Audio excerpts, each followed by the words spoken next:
All right, so I know we are meeting under a challenging situation. Over the last week and a half, Minister Manichan, the last week and a half at least, Minister Manichan, Minister Indar, the regional chairman, REO, Paul Chung from the Private Sector Commission, and the entire local team, they have been continuously with you guys, talking to you guys, and understanding the challenges. Them all did come to check. Now, Minister Zulfi was here a few nights ago, I think, or Canal Number Two. He was in one of the, right here. And he had promised some intervention, which came. I think that last night, the two excavators were able to come over. Yes. But the problem is, and I'll ask Lal to explain technically, what is the volume of water? The rain continues. This is really, one in a million event. But with climate change, we don't know. We have to start planning for these events even more. So it's the rainfall and the volume of water that has to still come down. I had the opportunity to fly over the entire area, all the conservancy, and it's frightening the volume of water that still has to come down. From my understanding, all the farmlands here, how many acres, Chairman? 15,000. 15,000 acres of land in number one. Around that is on the water. And these are all, as you know, Canal Number One is a farming community. And it's a community that is optimally, the land is optimally utilized for farming. So, but right now, I want residents to be assured that the government will be moving in a continuous manner to bring help. Our efforts now are around ensuring we secure livelihood. You have food supplies and so on. But the farmers who are affected, we are already working. A few minutes ago, I was on a phone with the Vice President and Minister of Finance. We are working now on finding additional resources to go to the Parliament for a supplementary so that we can bring relief to you. So that is that is what we have to do. And it's not only to you here, it's all across the country. So yes, we understand fully the impact on your livelihood. And this won't be only an immediate impact because, for example, this farmer here, you have pineapples, 20 acres that you will completely lose, right? To get back to the crop and then to get back another cycle is a few months. So whilst we may not be able to give 100% help in what you may be required, you can be assured that the government will be providing assistance in getting back your lives together and livelihood together.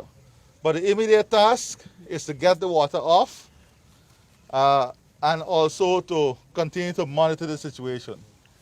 From Minister Manichan and Minister Indar here in Region 3, and I want to thank the private sector because here in Region 3, I just heard with the support of the private sector, you were able to mobilize a lot of help in excavators and so on that really assisted the situation. It would have been far worse.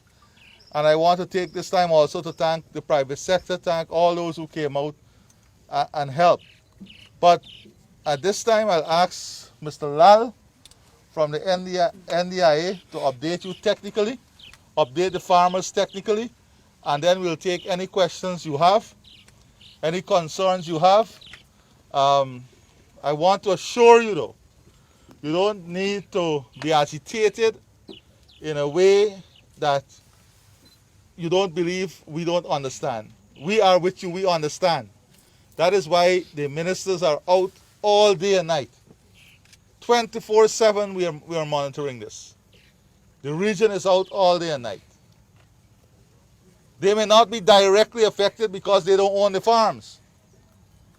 but they're affected once people are affected. And that is why they're out here. What we are having, basically, it's where we are standing to the discharge point, it's 7 miles. At the end of the discharge point into the Demerara, we have 3 sluices plus 2 pumps. The challenges that we are facing is that either side of this main drain, you have 1 mile extending on both sides.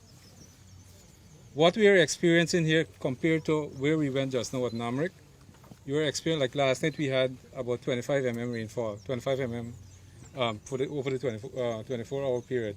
At this end, we are having like 60. The previous night was 100.6 at Wales. The discharge point, as obviously for this conservancy, is where we went there just now, about 12 miles, and at the end of Potosi. We have employed, currently what we are doing, we have employed additional excavators in the area to create outlets to drain the water faster. We have employed even tractor-driven pumps in the farming communities to drain into irrigation canal, which we don't normally do, but it's just to try to get the water from the lower end. As I said, from here to the mouth of where the water has to discharge is 7 miles. And that's the challenge, especially at the lower end we are facing with. This canal, this main drain, we have employed twice per month cleaning manually, and also we have started a mechanically clean with where we have tractors pulling a heavy piece of metal in the channel and use the wire rope to cut the mass, because at this time here it's difficult for the manual laborers to clean. So we are trying everything possible currently, and also we are moving in more equipment. Thank you very much, Mr. President. So since the rain started, you know we're on the ground. Every community, as you all know, you've seen it on social media, is affected actually in the same way. So right now in Canal, so right in Canal here, we are fully aware of the damages to the crop. So an immediate intervention will happen when we leave here. Is that this particular, the A-line trench is lower than the one that is draining here. You guys know that, right? So we're going to put two pumps at the end there. I've already spoken to Mr. Kumar Singh. I'm getting the tubes so that we can get the water out faster. Right? In the other end, President and the team just came from Namrik. We are bleeding it there. We're building a wall. We just mobilized 4 excavators down there to build a dam so that they don't flood them too, but at the same time drain this as well. Right? We are having over the weekend, we started, but over the weekend we'll have food, hampers, as well as cleaning items so that we can give people. In some cases, when your livestock, we have some feed and so, some baby chicks of people who lost their livestock in different parts. We're not at that stage as yet. But yeah. When this water goes off, we'll come to the full assessment. Yes, and then we'll come to that. But the food and making sure you got, the place is good to live is the main concern right now. So we'll come throughout the region and to give people as much as we can with respect to hampers and so, right? But the intervention on the draining of the water, cleaning of the trenches, putting the excavator in the place so they can have a swift drawdown of the water, because the tide turns back quickly these days. As soon as you open, you have a 2-3 hours, you have to lock back, and then you have to pump. So we are putting the tractors and the pumps at the various sluices so that when the coca locks, you still have the water being thrown off the land. So those are just a couple of the quick things that we are doing, and we are continuing to be on the ground as we learn about the flooding. We are on the ground listening to people, trying to comfort them at the same time, and the government response is really at this time to deliver some kind of relief in terms of food and cleaning items for now. Thank you. All right, I have one question. President said, and we're very grateful that he's here with us. As you can see, he's dressed in very formal wear. So that's someone who's looking after much more macro things, but still here on the ground. The effort right now is to make sure people are safe and that they can eat and live, be in a shelter. That's the big effort right now, because that's important right now. The assessment will come after, and the interventions, the main interventions, will come after. At this point, we want you to know we love you.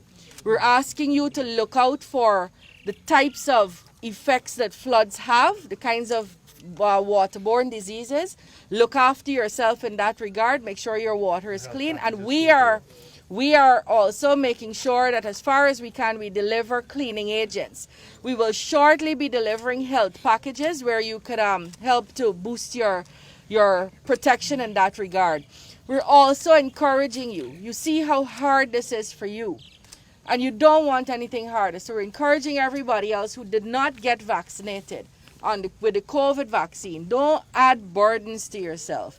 This is something the president and the government has spent a lot of time and effort trying to first source, because it's not easy to get the vaccines in the world, and then two, find the resources to buy it, because they're actually very expensive.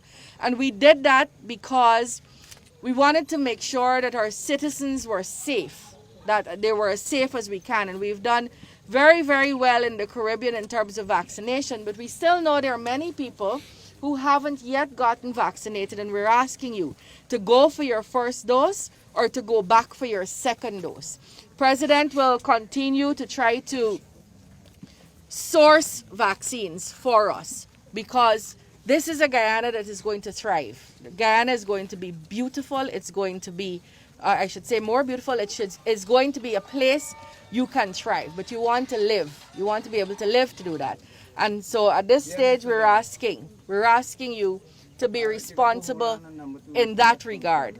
This is not the end of our time with you. We will be on the ground with you. And even when we're not with you, I want you to know that we are with you.